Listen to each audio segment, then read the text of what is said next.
कभी कभी कुछ घर खाली नहीं होते, बस हम सच्चाई देर से समझते हैं। ये कहानी है रोहित की, जिसने एक सस्ता घर लिया और फिर कभी वैसा नहीं रहा।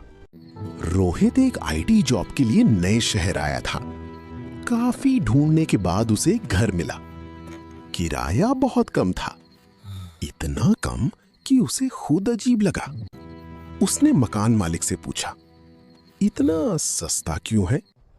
वो आदमी बस मुस्कुराया और बोला, बस पहले वाले लोग ज्यादा दिन नहीं टिक पाए।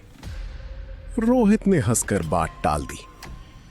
उसे क्या पता था, वो मजाक नहीं था। पहली रात सब ठीक था, लेकिन दूसरी रात ठीक सुबह 2:17 उसे ऊपर से कुछ खिसकने की आवाज आई, जैसे कोई भारी चीज धीरे धीरे घसीट रहा हो।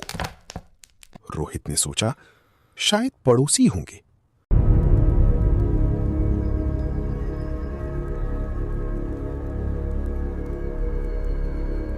लेकिन सुबह उसने देखा उसके घर के ऊपर कोई रहता ही नहीं था। उस रात आवाज फिर आई, इस बार और साफ। रोहित ने हिम्मत करके सीढ़ियां चढ़ी। ऊपर का दरवाजा बंद था, लेकिन अंदर से धीरे धीरे चलने की आवाज आ रही थी।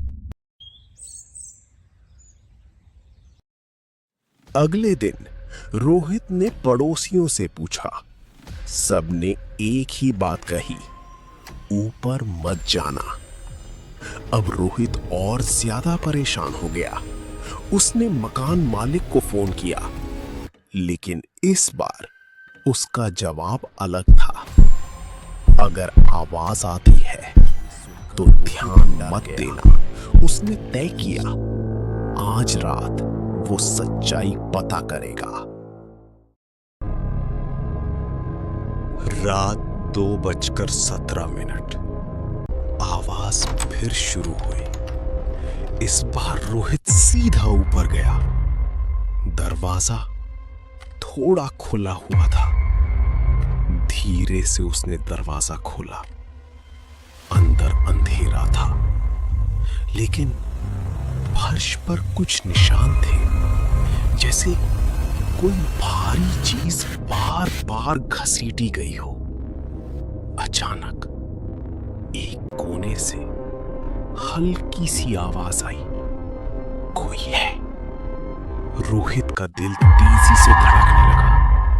वो आवाज की तरफ बढ़ा और जो उसने देखा, उससे उसके पैरों तले जमीन खिसक गई। एक बूढ़ा आदमी बैठा था, कमजोर, डरा हुआ। उसने रोहित को देखा और कहा, तुम भी आ गए? रोहित कुछ समझ नहीं पाया। तभी पीछे से दरवाजा बंद हो गया और एक आवाज आई, मकान मालिक की। अब तुम भी यहीं रहोगे। रोहित ने मुड़कर देखा। मकान मालिक मुस्कुरा रहा था और उसके पीछे वैसे ही कई लोग खड़े थे, जिन्हें कभी बाहर जाने नहीं दिया गया। अगले दिन पड़ोसियों ने फिर वही आवाज सुनी। सुबह 2:17 कुछ भारी चीज घसीटने की आवाज और एक नई आवाज, मदद मांगते हुए।